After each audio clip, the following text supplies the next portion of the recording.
Hello बच्चों, कैसे हैं आप सभी लोग। होप सो आप सभी लोग बढ़िया होंगे और बेहतरीन तरीके से अपना रिवीजन कर रहे होंगे।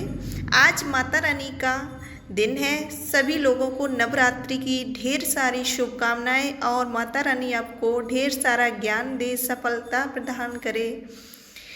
माँ दुर्गा आपको नई ऊर्जा, नए अवसर और उज्जवल भविष्य का आशीर्वाद दे।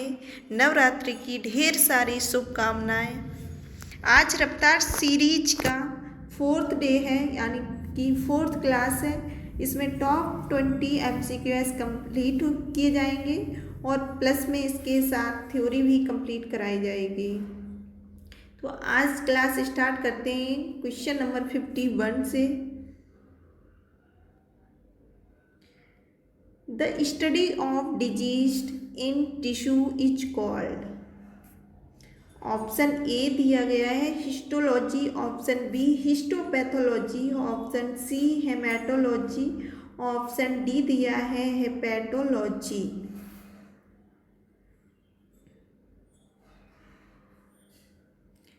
The study of disease in tissue. Tissue में कोई डिजीज है तो उसकी अध्ययन करेंगे हिस्टोपैथोलॉजी।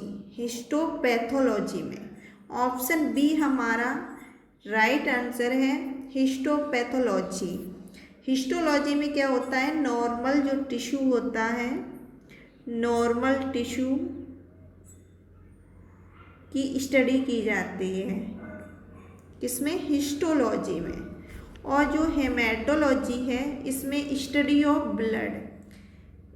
ब्लड की स्टडी की जाती है हेमाटोलॉजी में। हिपैटोलॉजी जो होता है, ये टर्म यूज होता है स्टडी ऑफ लीवर। हिपैट से ही समझ लेना चाहिए, लीवर से रिलेट कर रहा है। Study of liver hepatology. Histology में स्टडी ऑफ नॉर्मल जो टिश्यू होते हैं, हिस्टोपैथोलॉजी में जो डिजीज टिश्यू होते हैं उनकी स्टडी की जाती है, हेमाटोलॉजी में स्टडी ऑफ ब्लड की जाती है, और जो हेपेटोलॉजी है इसमें स्टडी ऑफ लीवर की जाती है। Clear. Next question number 52। The scientific study of antigen antibody immunological reaction of the body by using serum specimen is called।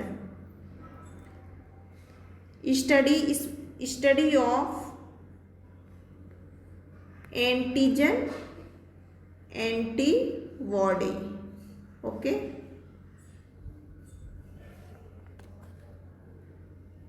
Option A serology, option B mycology, option C haematology, option D virology.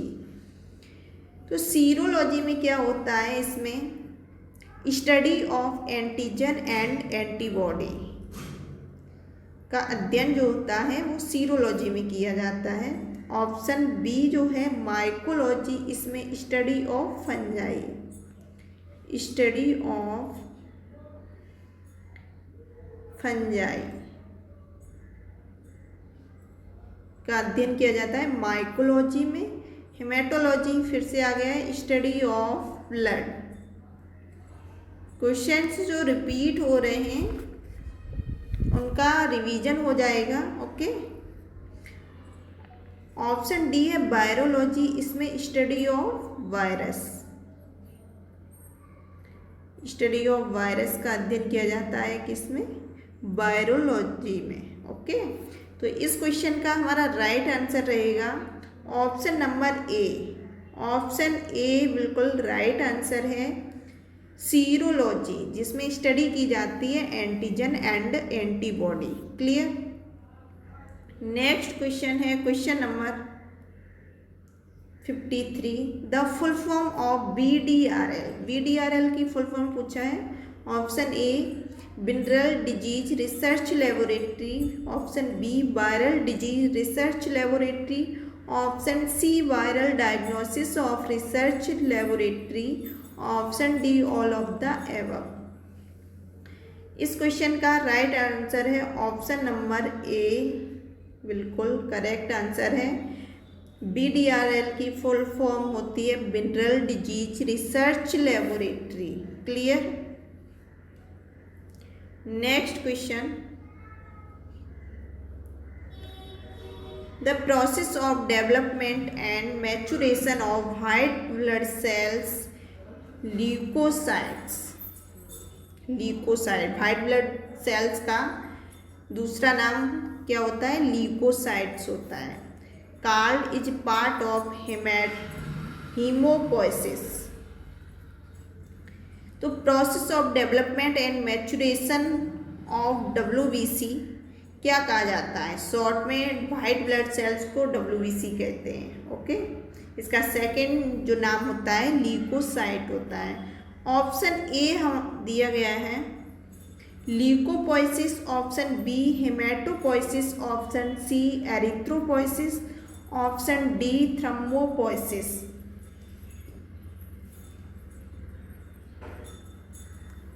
इस question का right answer है option number A ल्यूकोपोइसिस।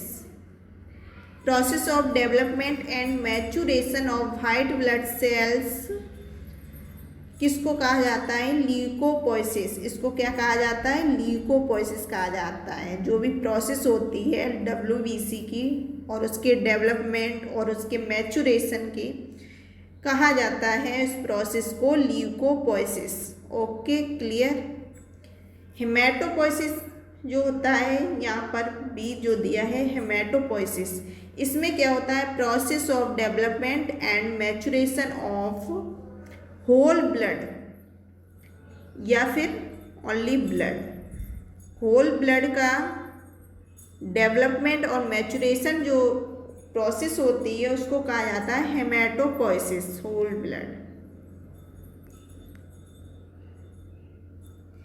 Erythropoiesis क्या होता है? Erythropoiesis जो होता है इसमें डेवलपमेंट, शॉर्ट में समझ लीजिए, development maturation of RBC। Okay. और थ्रोम्बोपोइसिस में क्या होता है? Process of development and maturation of platelet. Platelets जो होता है, थ्रोम्बोसाइट्स होता है प्लेटलेट्स। तो इसकी जो प्रोसेस होती है डेवलपमेंट एंड मैचुरेशन, तो उसको उस प्रोसेस को कहा जाता है थ्रोम्बोपोइसिस। क्लियर। नेक्स्ट क्वेश्चन है question number 55, polycythaemia vera can lead. Option A increase platelets count, option B decrease platelet, option C normal count of platelet, option D none of the above. Polycythaemia जो platelets होता है इसका second जो नाम होता है thrombocytes होता है। Thrombocytes.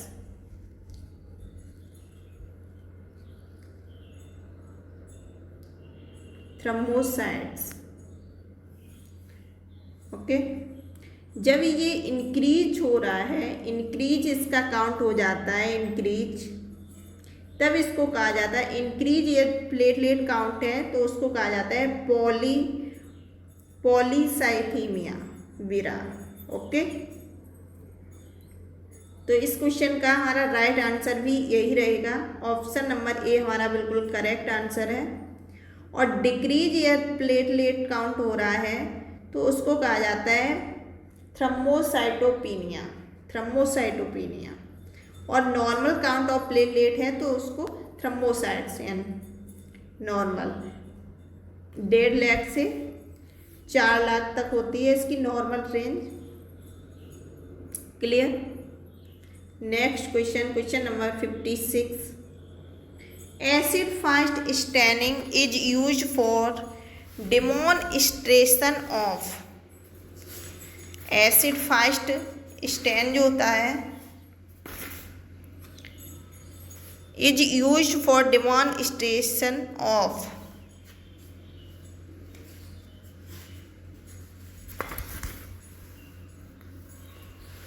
Option A mycobacteria tuberculosis,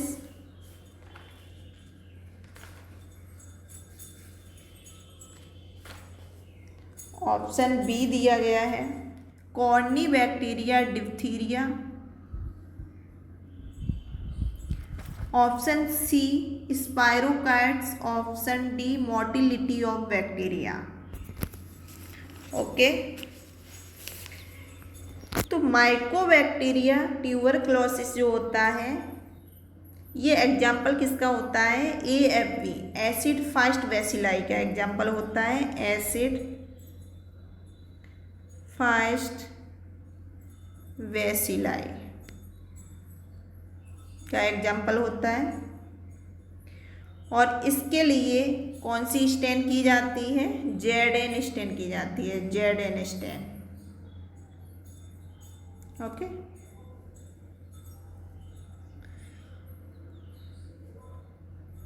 तो acid fast staining is use for किसके लिए की जाती है, ऑप्शन नंबर ए हमारा राइट है, माइकोबैक्टीरियम ट्यूबरक्लोसिस, माइकोबैक्टीरियम ट्यूबरक्लोसिस के लिए। क्लियर। कॉर्नी बैक्टीरिया डिप्थीरिया जो है तो इसके लिए अल्बर्ट स्टेन की जाती है, अल्बर्ट स्टेन किसके लिए की जाती है, कॉर्नी बैक्टीरिया डिप्थीरिया के लिए।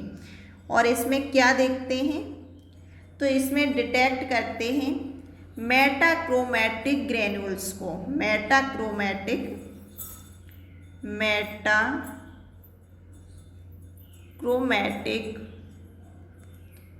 ग्रेन्यूल्स को देखते हैं इसमें। और मेटा जो क्रोमैटिक ग्रेन्यूल्स है इसका सेकंड नाम जो होता है बेब्स अर्नेस्ट बॉडी होता है, बेब्स अर्नेस्ट बॉडी। क्वेश्चन यहाँ से भी बनता है, बेब्स अर्नेस्ट बॉडी किस में देखते हैं, तो आपका आंसर रहेगा कॉर्नी बैक्टीरिया डिप्थीरिया में। Okay, Babes Ernst body. Clear. Spirochaetes जो होता है, स्पाइरोकाइट्स, तो इसको सिल्वर इम्प्रेग्नेशन स्टेन जो होती है वो स्पाइरोकाइट्स के लिए होती है। और फ्लेजिला के लिए भी कौन सी स्टेन होती है, silver इम्प्रेग्नेशन, silver इम्प्रेग्नेशन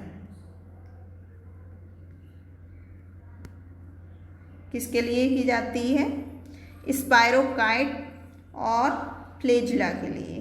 clear. Option D में दिया है मोटिलिटी ऑफ बैक्टीरिया, तो motility of bacteria hanging drop method होता है। ये हैंगिंग ड्रॉप मेथड जो होता है वो नॉन स्टेन होता है, इसमें कोई स्टेन यूज नहीं की जाती है।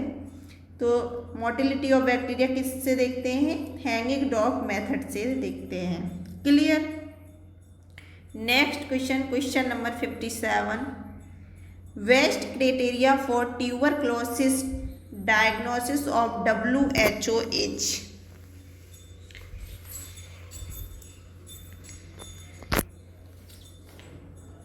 ऑप्शन ए हम दिया गया है, ऑप्शन ए दिया गया है sputum examination, option B chest pain, option C x-ray finding, option D Mantoux positive. सबसे पहले हम देखते हैं ऑप्शन नंबर डी को। ऑप्शन डी जो है इसमें मॉन्टेक्स पॉजिटिव यदि आ रहा है तो हम उसको टीवी घोषित कर देंगे, ऐसा नहीं होता है। नॉट स्पेसिफिक होता है फॉर एक्टिव टीवी के लिए, नॉट स्पेसिफिक होता है फॉर टीवी के लिए। क्लियर। एक्सरे जो फाइंडिंग होता है, एक्सरे से इसमें क्या देखते हैं, पैचेस देखते हैं, पैचेस। चेस्ट पेन किसी को भी हो सकता है। स्पुटम एग्जामिनेशन जो होता है, स्पुटम एग्जामिनेशन। तो हमारा जो राइट आंसर रहेगा ऑप्शन नंबर ए रहेगा। ऑप्शन ए बिल्कुल राइट एग्जाम्पल है। बेस्ट क्राइटेरिया फॉर टीबी के लिए स्पुटम का एग्जामिनेशन करेंगे। Clear. Next question, question number 58। Which of the following is not incorrect about electron microscope. इस क्वेश्चन में विच of the following is not incorrect, incorrect नहीं है statement, यानी कि फिर कैसा होगा, ये करेक्ट स्टेटमेंट को देखना है, correct. Clear. Option A slide are made up of glass. Electron जो माइक्रोस्कोप होता है उसकी जो स्लाइड होती हैं वो किसकी बनी होती हैं, मेटल की, मेटल की बनी होती हैं। और यहाँ दिया है slide are made up of glass, तो ये क्वेश्चन जो है वो ऑप्शन हमारा गलत होगा, रॉन्ग होगा इलेक्ट्रॉन माइक्रोस्कोप के लिए। ग्लूटाल्डिहाइड is only fixative used in electron microscope, गलत है, क्योंकि इसमें ऑस्मियम जो OSO4 ऑस्मियम जो टेट्रा ऑक्साइड होता है ये भी फिक्सेटिव यूज किया जाता है इलेक्ट्रॉनिक माइक्रोस्कोपी, तो ये भी स्टेटमेंट कैसा है, रॉन्ग है। ऑप्शन सी जो है इलेक्ट्रॉन ट्रेवल्स थ्रू वैक्यूम, बिल्कुल राइट है ये। Light is the source of illumination, तो लाइट का सोर्स किस में होता है, तो यहाँ पर light is the source of illumination, तो यहाँ पर जो सोर्स ऑफ इल्यूमिनेशन है यहाँ पर, तो यहाँ पर इलेक्ट्रॉन बीम जो होते हैं, एक्सीलेट इलेक्ट्रॉन बीम जो होते हैं, तो एक्सीलेट इलेक्ट्रॉन बीम जो होते हैं वो होता है सोर्स ऑफ इल्यूमिनेशन का, तो ये भी स्टेटमेंट क्या है, गलत है। तो ऑप्शन जो हमारा करेक्ट रहेगा, ऑप्शन नंबर सी हमारा करेक्ट रहेगा, electron travel through vacuum. Okay, option C हमारा बिल्कुल राइट आंसर होगा। Next question, question number 59। Microscope is laboratory instrument that makes very small object look big enough for you to be able to use them. The microscope was invented by which scientist? Option A दिया गया है Antonie van Leeuwenhoek, option B Robert Hooke, option C Louis Pasteur, option D Hippocrates. तो इस question का right answer होगा option number A. Option A बिल्कुल right answer होगा, Antonie van Leeuwenhoek. Clear. Antonie van जो लीवेनहॉक हैं scientist, इन्होंने first scientist हैं जिन्होंने बैक्टीरिया को ऑब्जर्व किया था, बैक्टीरिया को, एंटोनी वॉन लीवेनहॉक ने। ओके। रॉबर्ट जो हुक हैं इन्होंने डिस्कवरी की थी सेल्स की डिस्कवरी की थी, और इन्होंने सबसे पहले बैक्टीरिया को ऑब्जर्व किया था, बैक्टीरिया को। क्लियर। लुइस पास्चर से कई क्वेश्चंस बनते हैं, तो इसको पहले देख लेते हैं। लुइस पास्चर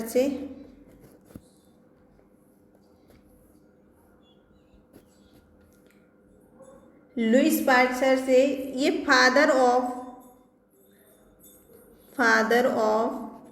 माइक्रोबायोलॉजी जी भी कहा जाता है, और इन्होंने क्या दिया था, principle of fermentation.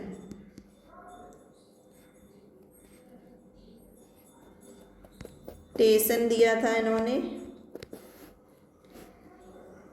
Sterilisation technique में, स्टेरिलाइजेशन जो टेक्निक दिया था लुईस पास्चर ने दिया था, और उसमें भी steam sterilise, hot air oven, autoclave, ये सारे डिस्कवरी जो लुईस पास्चर ने दी थी।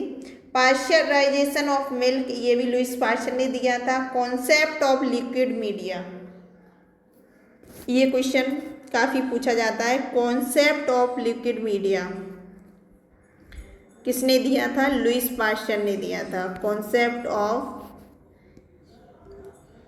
लिक्विड मीडिया किसने दिया था? लुईस पास्चर ने दिया था। क्लियर? और जो जर्म थ्योरी ऑफ डिजीज,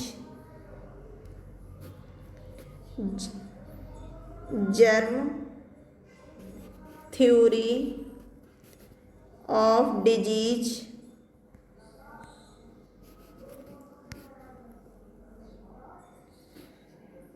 ये किसने दिया था? लुईस पास्चर ने दिया था।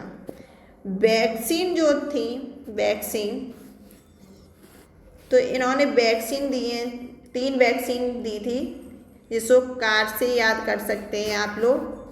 कॉलेरा, कॉलेरा की वैक्सीन दिया था, कॉलेरा। एंथ्रैक्स,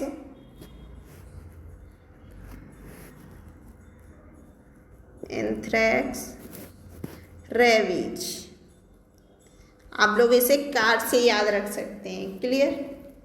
हिप्पोक्रेट्स जो हैं, हिप्पोक्रेट्स ये साइंटिस्ट हैं, तो इनको कहा जाता है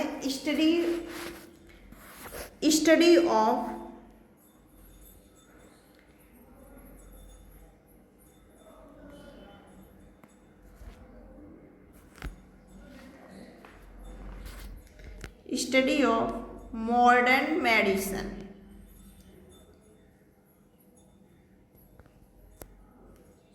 सॉरी, फादर ऑफ, स्टडी नहीं, ये फादर ऑफ, हिप्पोक्रेट्स को क्या कहा जाता है? फादर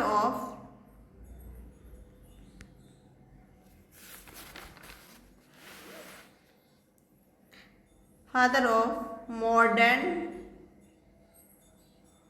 मेडिसिन कहा जाता है। क्लियर? और भी यहाँ पर रॉबर्ट कोच, यहाँ पर दिया नहीं है लेकिन आप नोट डाउन कर लें, रॉबर्ट कोच से रिलेटेड क्वेश्चंस हैं। Robert Koch,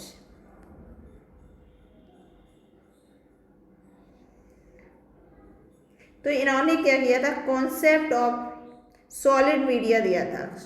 concept of solid media, concept of solid media किसने दिया था? ये रॉबर्ट कोच ने दिया था। ओके। पॉल एरलिच जो हैं वो फादर ऑफ कीमोथेरेपी हैं, पॉल एरलिच। और एली मैचिंगऑफ जो हैं, जिन्होंने डिस्कवर किया था फेगोसाइट्स को। तो इस क्वेश्चन से काफ़ी कॉन्सेप्ट आपके क्लियर हो गए होंगे, आई होप। अब नेक्स्ट क्वेश्चन देखते हैं। क्वेश्चन नंबर 60 स्क्रीन पर आ चुका है। Origin, development and maturation of erythrocytes is known as erythropoiesis. Where erythropoiesis take place? Option A blood, option B spleen, option C bone, option D bone marrow। तो इस question का हमारा right answer होगा option number D. Option D हमारा बिल्कुल right answer होगा, bone marrow. Option D हमारा right answer है। क्लियर?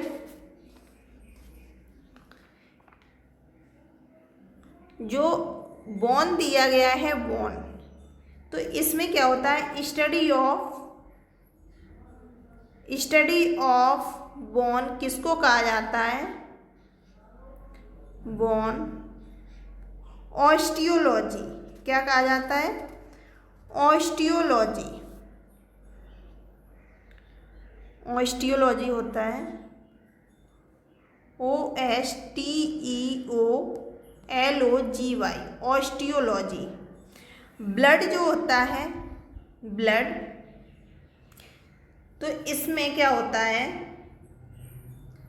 हमारी जो बॉडी में ब्लड में प्लाज्मा की मात्रा जो होती है सर्वाधिक होती है, सबसे ज़्यादा होती है। कितनी होती है? 90%। 90% जो होता है वाटर होता है। 10% में क्या आते हैं? फॉर्म्ड एलिमेंट आते हैं, प्रोटीन्स आती है। स्प्लीन जो होता है, स्प्लीन, जिसको क्या कहा जाता है? प्लीहा कहा जाता है हिंदी में, प्लीहा। Clear? Next question, question number 61। After collection of blood sample which content is first selective for blood withdraw according to order of draw for maintain of sterilisation. तो ऑर्डर ऑफ ड्रा में सबसे पहले सैंपल किसका लेंगे? Option A दिया गया है, fluoride tube में लेंगे। Option B, blood culture tube में लेंगे। Option C, SST, serum separating tube. Option D, EDTA। तो इस क्वेश्चन का हमारा राइट आंसर होगा option number B. Option B हमारा बिल्कुल राइट आंसर होगा। Blood culture tube, blood culture tube, सबसे पहले सैंपल किस में लिया जाएगा? ब्लड कल्चर ट्यूब में लिया जाएगा। क्लियर? और ब्लड कल्चर ट्यूब के बाद जो होगा वो सैंपल किस में लिया जाएगा? साइट्रेट में लिया जाएगा। इसमें दिया नहीं है ऑप्शन, आपको एक बार रिवीजन करा दूं। ऑर्डर ऑफ ड्रा जो होता है, सबसे पहले इसको ब्लड कल्चर ट्यूब में लेंगे, देन सोडियम साइट्रेट में लेंगे जो लाइट ब्लू कलर होता है, और फिर क्या करेंगे? इसको रेड में लेंगे। रेड में फिर SST में लेंगे, सीरम जो सेपरेटिंग ट्यूब होती है उसमें लेंगे, फिर हेपेरिन ट्यूब में लेंगे, देन EDTA में लेंगे, देन सोडियम फ्लोराइड। ऐसे ऑर्डर ऑफ ड्रा चलता है, आगे आपको बताया जाएगा थोड़ा एक्सप्लेन करके। ठीक है? और यहाँ पर EDTA दिया गया है, EDTA जिसकी फुल फॉर्म होती है इथाइलिन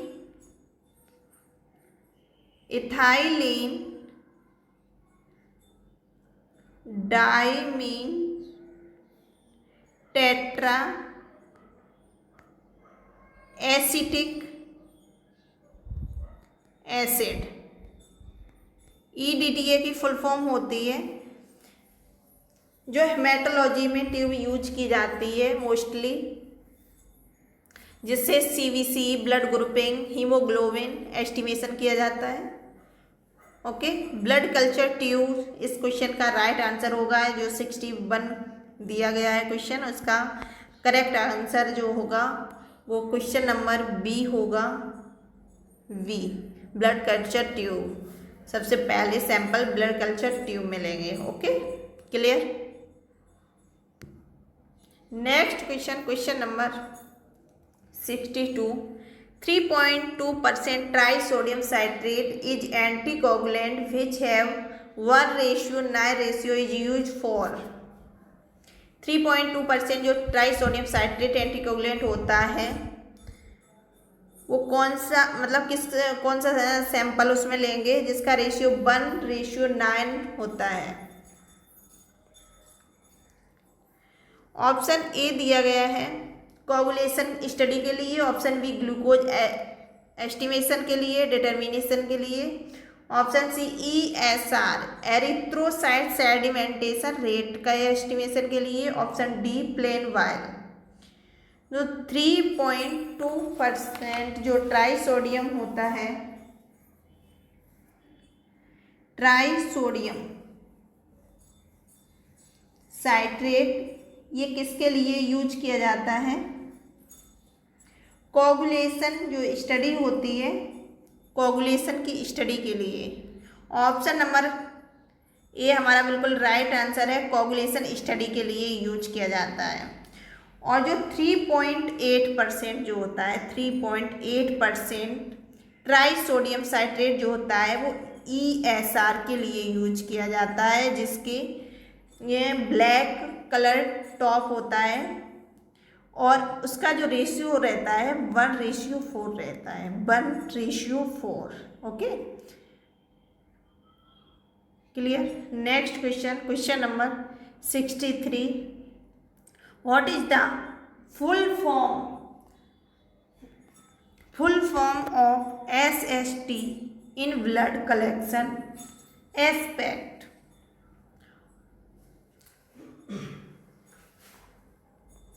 ऑप्शन ए दिया है serum separating tube, option B serum separating test, option C serum solution tube, option D solution of serum test. तो SST का फुल फॉर्म होता है serum separating tube. Option A हमारा बिल्कुल राइट आंसर है, option A serum separating tube. Clear. Next question, question number 64। Which of the following arrangement is correct और according to order of draw of blood? Order of draw of blood बताना है कि सबसे पहले sample किस में लिया जाएगा। पूरा एक ड्रॉ चार्ट होता है, तो आप लोगों को इसकी क्लास अलग से भी मिल जाएगी, शॉर्ट क्लास, जो आपको 1-2 मिनट में पूरा ऑर्डर ऑफ ड्रा याद हो जाएगा।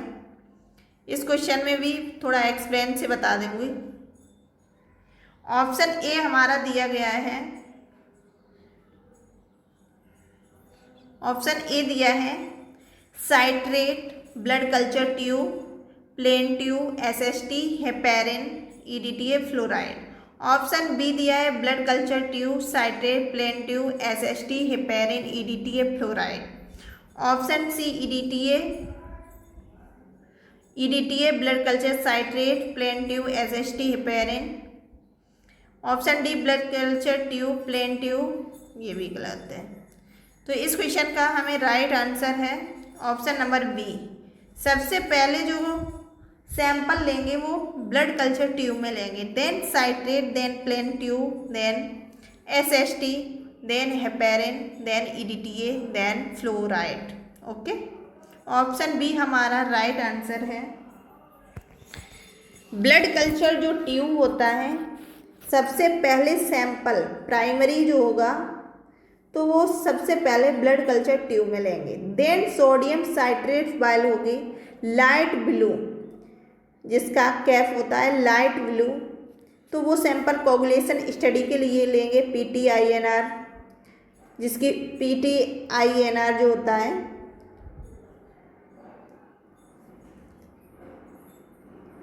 PTINR, जिसकी फुल फॉर्म होती है prothrombin time international normalized ratio. Okay, तो ये किसके लिए लिया जाता है? साइट्रेट, सोडियम जो साइट्रेट वायल होती है उसका सैंपल जो होता है कोगुलेशन स्टडी के लिए लिया जाता है, तो उसमें उसी कोगुलेशन स्टडी में ही आता है PTINR। ओके, देन क्या होगा कि सैंपल किस में लिया जाएगा? रेड में लिया जाएगा, रेड में लिया जाएगा। देन SST, सीरम वाले जो भी सैंपल हो गए, LFT, KFT, TFT, बायोलॉजिकल जो टेस्ट होते हैं उसमें SST में लिया जाएगा। देन हेपेरिन में डिडाइमर जो होता है टेस्ट लिया जाता है। देन EDTA में कौन से लिए जाएंगे? मोस्टली हेमेटोलॉजी में यूज किया जाता है, होल ब्लड लिया जाता है, इसमें CBC ब्लड ग्रुपिंग है, हीमोग्लोबिन है। और देन क्या होगा? फ्लोराइड में सोडियम फ्लोराइड जो होगा उसमें क्या लिया जाएगा? फास्टिंग PP के लिए जो शुगर की जांच होगी वो उसका सैंपल किस में लिया जाएगा? सोडियम फ्लोराइड बाल में लिया जाएगा। Clear. Next question, question number 65। All of the following can be essential fatty acid except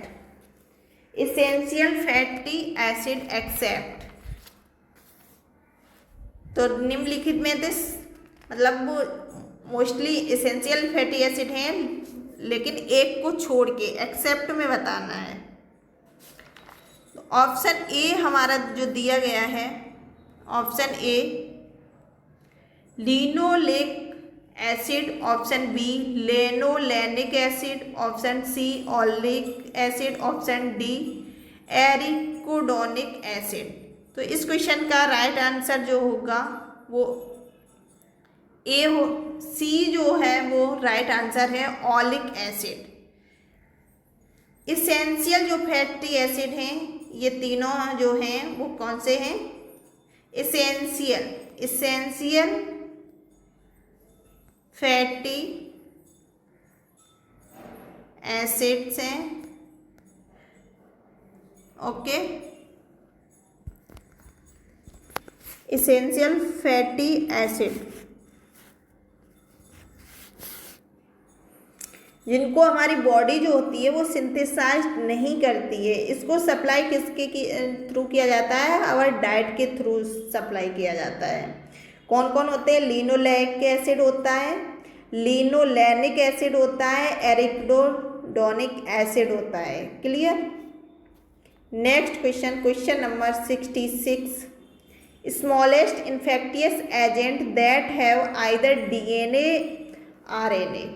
सबसे स्मॉलेस्ट इन्फेक्टियस एजेंट को इसमें देखना है कि डीएनए और आरएनए में से कोई एक प्रेजेंट हो ही हो।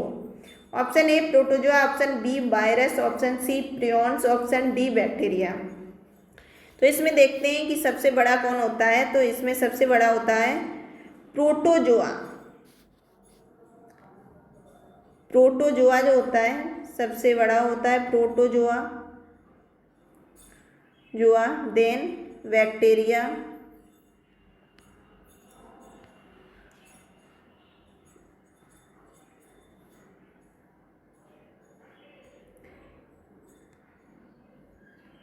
Protozoa, then bacteria, then virus, then prion. Okay, prion से होता है सबसे छोटा इन्फेक्टियस एजेंट होता है। इसके पास डीएनए आरएनए नहीं होता है। इसमें क्या नहीं होता है? डीएनए आरएनए नहीं होता है। इसमें कौन सा पार्टिकल होता है? प्रोटीन पार्टिकल होते हैं ये प्रियॉन्स। तो इसलिए ये सबसे जो छोटा होगा ये तो प्रियॉन्स तो होगा नहीं। देन इससे ऊपर क्या आएगा? वायरस। तो वायरस में डीएनए आरएनए प्रेजेंट होता है। आरएनए या डीएनए में से कोई एक जरूर प्रेजेंट होगा। तो हमारा इस क्वेश्चन का जो राइट आंसर होगा ऑप्शन नंबर बी हमारा बिल्कुल राइट आंसर होगा, option B virus. Clear? Next question, question number 67। Which of the following antibody is found to be increased in parasitic infections? Option A IgA, option B IgE, option C IgG, option D IgM। जो parasitic infection होता है उसमें कौन सी antibody जो है increased हो जाती है? इंक्रीज्ड। तो ऑप्शन नंबर जो है हमारा ई बिल्कुल राइट आंसर होगा, option number B right answer होगा, IgE। IgE जो एंटीबॉडी होती है वो एलर्जी के लिए रिस्पॉन्सिबल होती है। IgG जो होती है एलर्जी पैरासाइटिक इन्फेक्शन के लिए रिस्पॉन्सिबल होती है। इन्फेक्शन और IgA जो होती है ये मिल्क में प्रेजेंट होती है। कौन सी? IgA मिल्क में प्रेजेंट होती है। और ये किसमें? म्यूकोसल जो इम्यूनिटी होती है, म्यूकोसल इम्यूनिटी प्रोवाइड कराती है IgA। क्लियर? IgG जो होती है ये क्रॉनिक इन्फेक्शन में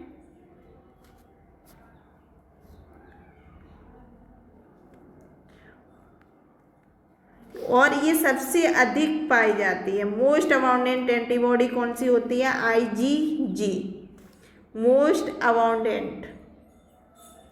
इसकी मात्रा सबसे अधिक कंसंट्रेशन प्रेजेंट होती है। IgM जो होता है ये प्राइमरी इन्फेक्शन होता है, एक्यूट इन्फेक्शन कह सकते हैं, प्राइमरी इन्फेक्शन के लिए रिस्पॉन्सिबल होती है IgM। Clear? Next question, question number 68। Which of the following virus is mainly associated with cervical cancer? Cervical cancer.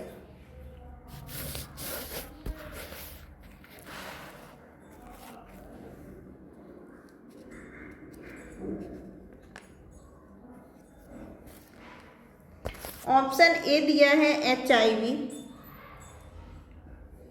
Option B hepatitis B, option C human papilloma virus, option D cytomegalo virus. इस question का right answer होगा option number C, human papilloma virus. Virus जो है mainly associated with cervical cancer कौन होता है? Human papilloma virus होता है, ह्यूमन पैपिलोमा वायरस। यदि क्वेश्चन यहाँ से बन जाए कि which type of HPR, human papilloma virus, which type of associated with cervical cancer, तो उसका आंसर रहेगा टाइप 60 एंड 18। ओके, यदि टाइप पूछ लिया जाए, और नॉर्मली यदि विच ऑफ द फॉलोइंग वायरस पूछा जाए मेनली एसोसिएटेड तो ह्यूमन पैपिलोमा वायरस, और टाइप भी पूछ दिया जाए कि कौन से टाइप का ह्यूमन पैपिलोमा होगा तो 16 एंड 18 होगा। क्लियर? और ये HIV जो होता है ये कॉज करता है एड्स को, एड्स को, acquired immuno deficiency syndrome. HIV होता है ह्यूमन इम्यूनो वायरस। और साइटोमेगेलो वायरस इसका क्या होता है? Oil I appearance.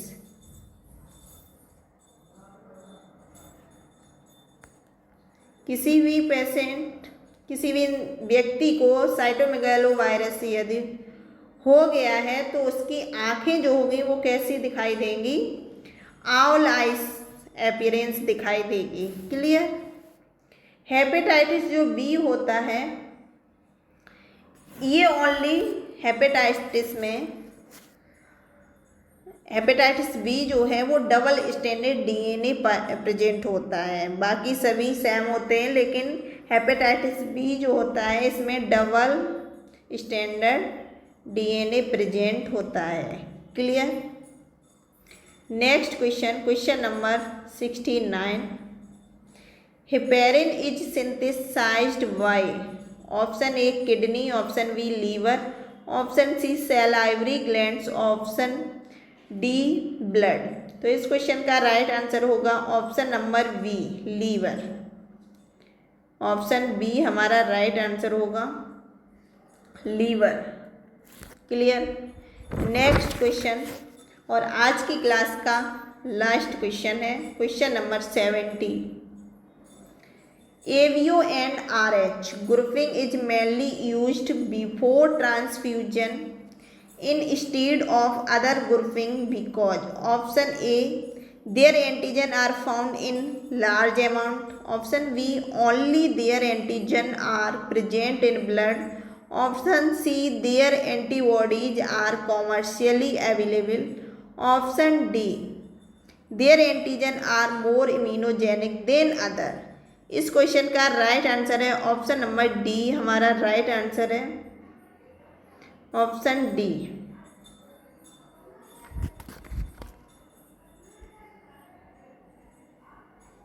Option D हमारा